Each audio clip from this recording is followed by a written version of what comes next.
Hey everybody, today is Saturday, April 13th, and we have Maple's pups moved over to our second puppy room. We have two puppy rooms. You've seen the white one, and that has been divided in half since these two litters were born. And now we are going to dedicate the white room to Willow's pups and this second room to Maple's pups. So when they're brand new and tiny, they need to be really close to mom and not get too far away from her. So it's helpful to be able to divide these large rooms so that mama doesn't get too far away from the pups, or the pups doesn't get too far away from mama. And so we've got this second room now dedicated just for Maple's pups. We have something different that we've never done before, and that is this puppy box. So this puppy box we're trying out. We've got some food and water in there just for the puppies, and we're gonna test it out to see if that helps to keep the puppy food and water clean. So we love the shavings, but the puppies do try to swim in their water, and you know, they think their food bowls are kind of a ball pit, and they will just jump right into their food as well. So we're thinking that this puppy box with their food and water separate in there will help them not to track the shavings into their food. And in addition to that, something else that we like about this is it gives mama a resting pad up away from her puppies while she is weaning the pups. So prior to this, we want mama staying with the pups 24/7 so that the pups always have access to her, and she doesn't have to worry about getting too far away. But as the pups have their teeth, which these pups do, then that entices mama to kind of start the weaning process and start getting away from the pups on her own. If you didn't know, our Vizslas are super attentive mamas, and so much so you might actually notice kind of a bald spot to the hip area on Maple and Willow, because they spend so much time laying down with their pups. They actually wear off the fur kind of down to the side of their hips. So as you see Maple walking back and forth, you might see some bald spots on them. So now that they're getting away from their pups and things like that, they want to have a resting zone and get up, and this will just give her kind of a landing pad, place for her to climb up and rest, and continue that gradual weaning process for the pups to transition over 100% to their own food and water. So we have mama's food and water that's separate. The pups can actually get to mama's food, and that's out here. You'll see that. We have mama's buckets that are super tall buckets. That's so when the pups are really small, they don't actually fall into a water bowl and start slipping around and not be able to get their way out. So we like the tall buckets for mamas, and so we'll keep those. Maple can continue to use that. Gives them plenty of water. They need lots of water during their nursing stages. So this will give Maple her continued access to lots of good clean water, fresh water that we give her every day. And so we like this setup with our food and water, and it'll help the pups to be able to get access to their food and water and keep it clean. So you also notice that we've got these obstacles in here. The puppies love to have an enrichment area. So this gives them a chance to kind of build their confidence and agility, their muscle memory for climbing, which is going to help them do like stairs and things like that. Eventually these pups will get onto this smaller bucket and then onto these taller buckets, and so helps them develop kind of their muscle memory and practice for later obstacles like stairs and things like that with people in their homes. So we're just excited about how well these pups are doing. We always say we're excited, but that's that's how it feels. It's exciting to see the pups grow and develop. And Maple's been doing a great job. She's just a wonderful Vizsla. She's a beautiful full-size mama here, and we see a lot of her characteristics coming out in her pups. Timber's characteristics, he's a good full-size male as well, and so these pups are expected to be full-size, average to full-size Vizslas as they grow and develop. So I'm going to kind of climb down and get closer to the pups. We have spent a lot of time with the pups. We do some things very intentionally. I'm going to scoot over here, kind of give myself a backrest next to the puppy box. And you're going to see Maple. She's going to want to steal the show. She is the typical Vizsla mama. She loves her people time. And we feel like her example with us interacting with her helps to set the stage for the puppies and their own interest in humans. As you can see, as I sat down, all these pups start to congregate around me. We've worked with them extensively. We do a lot of ENS, which is early neurological stimulation. If you don't know anything about that, you can look that up. I think if I've remembered my research correctly, ENS was developed by the military to help puppies during their first 2 weeks of life start to build some emotional resilience and start to build some mental I would say mental strength with how they're handled and things like that. So you actually take a pup, and I'm going to use one here, Mr. Dark Blue. So you take a pup and you do kind of a few things with them. You hold them straight up, you hold them on their back, you massage their paws, and you also hold them upside down, and you also put their paws on a cold wet compress. So that helps the pups kind of develop some skills with their thinking and things like that, and it helps them be able to continue their development faster. And the military found it helped them develop more capable dogs down the road. So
So we actually spend a lot of time with the pups. We do the early neurological stimulation with them.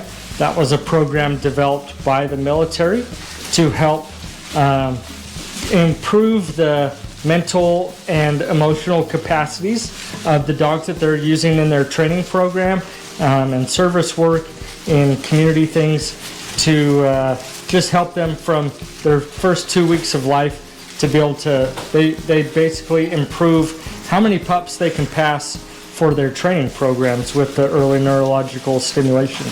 So that's something that we do with the pups. We also do a lot of just handling, working with them and holding them and letting them have a positive association with humans and everything else. So as you can see, the pups love to kind of climb around us and hang out with us. Maple. Yeah. So the pups like to climb around us and hang out with us. So they have a really good positive association with humans and human interaction. We don't do anything as far as like discipline. So you're going to see the puppies chewing on me and chewing on my clothes, things like that. It's too early for them for us to want to do any kind of discipline or working with them to train out those unwanted behaviors. So we want them to develop a really strong connection to the human interactions. So at this phase, we don't do a lot of discipline with them. So we're happy with the pups being able to have more space and run around. We love the setup that we have with them. They've done really well with that in the past. And let's see, what else do I want to share with you about them? I think in the past we've talked about Dark Blue's spot on his head. And where is he? I can't see him. Is this Dark Blue? It is. So Mr. Dark Blue, come around. He still has a dark spot on his head. I'm pretty confident at this point that that is not a Sharpie marker. I think he has a dark patch of fur, darker than the rest. I can't guarantee that that's not a Sharpie marker stain. I just think that by now a Sharpie marker stain would have faded, and it's not fading. So if that is a dark patch of fur on the top of his noggin, then he is our first pup with a dark patch of fur. Every once in a while, that's possible with the Vizsla breed, to have some dark patches or some black fur in limited scenarios. And so if that's him, then he's our first pup with that. And when it comes to things like that, then I kind of look at raising dogs similar to kind of how, I don't know if this is a good analogy, but a metaphor might be seen as a little bit of like a coin collector. When you're dealing with genetics and DNA and things like that, you have what I would call coins that are stamped as intended. And so the typical Vizsla, purebred Vizsla, is going to come out stamped as intended. But as with all things that happen with Mother Nature, there's going to be some variations with that.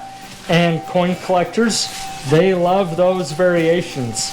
That gives them something unique and different. So there's lots of coin collectors, they want a stamped coin that came out different from all the rest. For whatever reason, it's rare and different.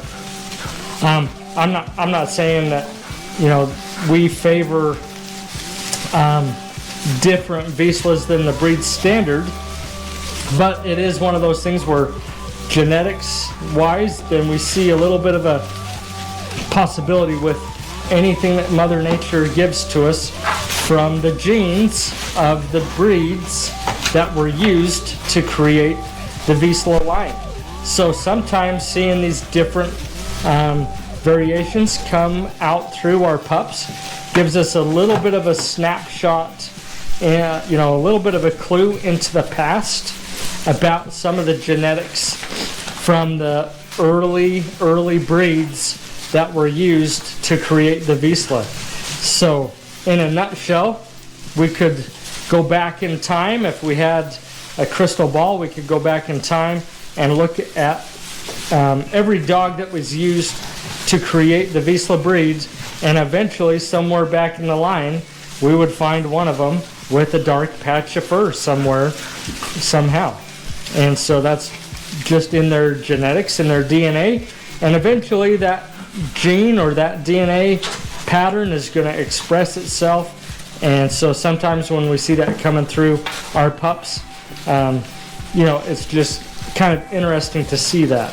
It's fascinating to me, just like it's fascinating to go back and look at old family photos, you know, and you can go back 2 or 3 generations in family photos now that, you know, photos have been around that long, and you might see an ancestor that's 4 generations back, but they look just like your brother, or they look just like your sister, or there's some facial feature about that person 4 generations ago that you still see coming through your family lines when you think about your family. So it's sometimes fun to see some variations come through from the genetics on the Vizslas, and I think that's dark blue, some of my thoughts on him. And then light blue, he had kind of the patch of fur that was thin, and that is growing back and filling back in. That was right here. You can see his fur that is growing in is a darker color. That's because their newborn coat starts as a darker color. Hi, Miss Maple. I know. Hi. Their newborn coat starts as a darker color. Then their puppy coat has this lighter texture to it and a lighter, thinner coverage. In fact, if I lift them up, you'll notice on their stomachs, they're just about bald, kind of down in their abdomen area. And so this puppy coat has a different kind of, it's not coarse at all. It's quite a fine, thin hair. And then we got a couple wrestlers over here, teal and green.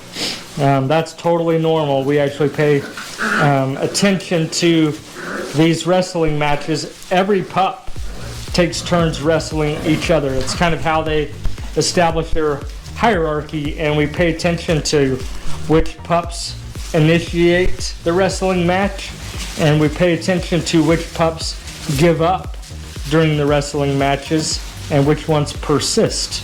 So anyways, moving on to their coats, back to their coats.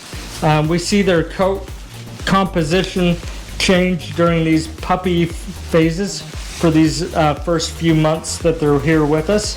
And then after they go home with you, their puppy coat is going to change again, and it's going to get to be more coarse, like their adult coat. It's going to get to be pretty thick. It'll have the short, they don't have, you know, Vizslas don't have a warm undercoat, but they do have a thicker coat as an adult. So what we're seeing come through on light blue with his regrowing hair is that darker adult version that comes in starting at this age. So I'm trying to think of anything else we can share about these pups. Besides that, they're just a blast. I may get up now that I've spent some time here with the pups and letting them hang out with me. I may get up and grab the camera and start to video. We got another wrestling match back here. So that's dark blue, and who else? Red. Dark blue and red right behind me having their wrestling match. So dark blue here, he's wrestling with Miss Yellow here. So yeah, the pups are right where we expect them to be. We're gonna start the selection process this next upcoming week with these pups, and we're excited to share that with you. That's kind of our final chance to share our current observations of the pups and what we've noticed to date with their temperaments. Associated with that selection video, the pick video, we're going to do another playtime video, and that will be another place for you to see them playing and having a good time, and you can kind of observe them remotely to help you make your own choices on things that you're seeing in the pups and what you're looking for in your pup. So look for that here in a little while. If you notice Miss Maple over here, she's burying her food. So that is one of the reasons why we're moving some of the food into the puppy box.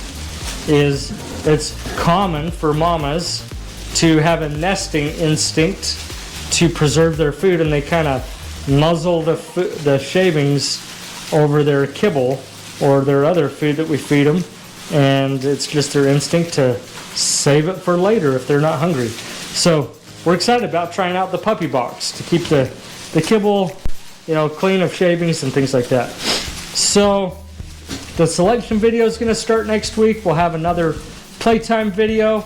This is a fun video today because we just got this room ready for the pups. I've been putting together and assembling this puppy box, and I wanted to make it puppy proof. So I guarded all the edges with some aluminum angle so that the puppies don't chew on it. They can't get any hunks of plastic off, or you can't bite anything, and we don't want them swallowing plastic, things like that. So I've had this room kind of dedicated for a project room for the last little bit, getting this puppy box assembled and guarded, making it puppy proof to try it out. So we just got this room ready, and 10 minutes before we started this video, it was ready. Then we started bringing the puppies in and started the video. So this is kind of a fun chance for me to observe the puppies in a brand new environment, see them interact with some of these new spaces, the obstacles and things like that. They've done really well with being introduced to a completely foreign space. It's not foreign from the standpoint of they're used to shavings, so that gives them a sense of familiarity, but this room in general is different. It's different color and things like that. So it's a new space for them to get acclimated to. All the pups have done really well with that. It looks like Maple might be trying out her spot to climb up and get away from the pups. Yeah, you can climb up. Come on, Maple. Come on, climb up. You want to climb up? She thinks I'm calling her to me for some love, but I'm not. You can climb up there if you want. Come on, you want to climb up? I think I'm going to do just a brief training thing with Maple and help her get acclimated to the puppy box, the puppy platform, so that she knows what it's for. Let her climb up there and experience that. So I will try not to dump any puppies. Come here, Maple. Oh, you gotta go potty? You can go potty. So the shavings do like to stick to everything, so they're all over my shirt. But you wanna climb up here? Come on. Come on. Come on. Come on. Can you climb up? Come on. Come on, Maple. Come on. She's a little bit lost. We'll help her get it figured out. You want to try it? Come on. I'm just going to help her climb up, and then she'll know what this is all about.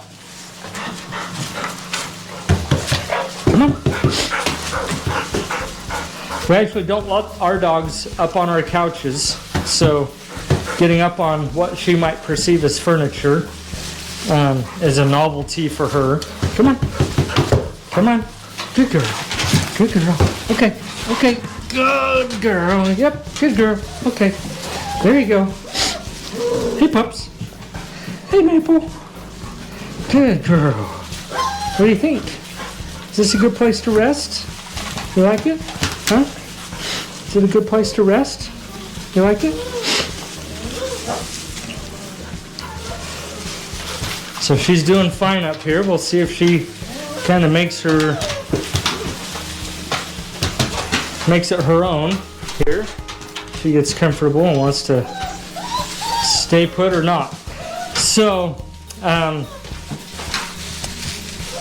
like seeing this. We've got the pups exploring the puppy box door. We got one going in, one coming out. That's specifically sized, that puppy door is specifically sized for puppy access only, so mamas don't get in there and steal their food. We want the pups to have their food, and mama has access to her food and water. So looks like the pups have already got it figured out. They will make their way into the food and water area and do just fine with that. So that's exciting that they're doing great with that. So we got some more wrestling matches over here. We got Black and Gray having a wrestling match, and we got a puppy, some of the pups trying to go to sleep over there behind the water. So anyways, I'm going to wrap up this video. I need to get it processed and uploaded tonight. We're gonna put the video together for Willow's pups here probably Monday, and then we'll begin the selection videos, putting those together with our final thoughts and observations about these pups.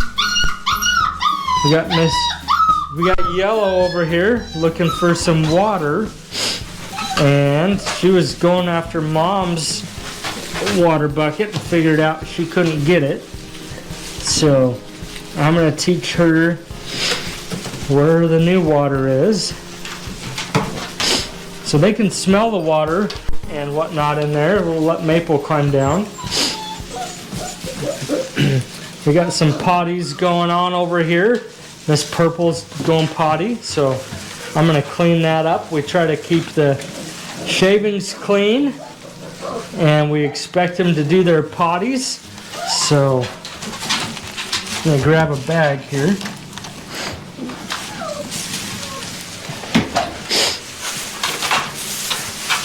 Oh, we just about had Light Blue step on a landmine. He just about stepped on it, but I got it picked up, so we're all good. Looks like there might be another potty over here. I'll clean that one up too. I didn't see that one earlier. That was from the other side of the bucket when I was talking earlier, so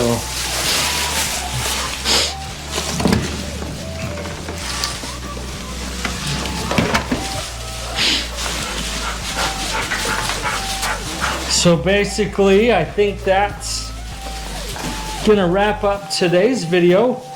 We'll put together another playtime video with these pups having a good time and wrestling. We got another wrestling match going on.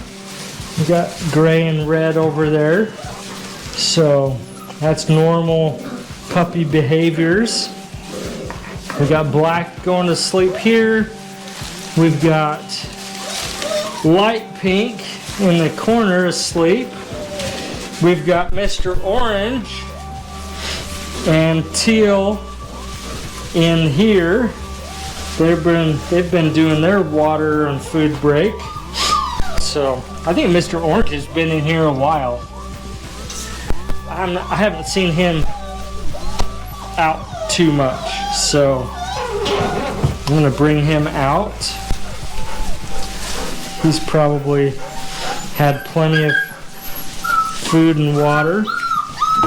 Yellow still looking for a drink. That's Mama's water, Yellow. Do you want your own? I'll put you in, let you figure this out. There's your water. There you go. So Yellow is all trained up on where the food and water is. They'll make their way back out after they get their drink, and then they'll know exactly where they got to go to find it. So the pups are already getting comfortable exploring in their obstacles. We've got these little holes that they can poke their head through, but they cannot exit through, so that teaches them to not try to force their way through places that they can't get their body through and get themselves stuck. And then they've got the other doors that are taller that they can pass through easily. So anyways, thanks for watching today's video, and we hope to get the next ones out to you here shortly.